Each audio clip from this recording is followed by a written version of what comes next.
Samantala, tricycle driver patay matapos maputukan ng sumpak sa inuman.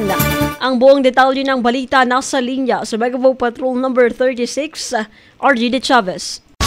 Bicol Network News Report!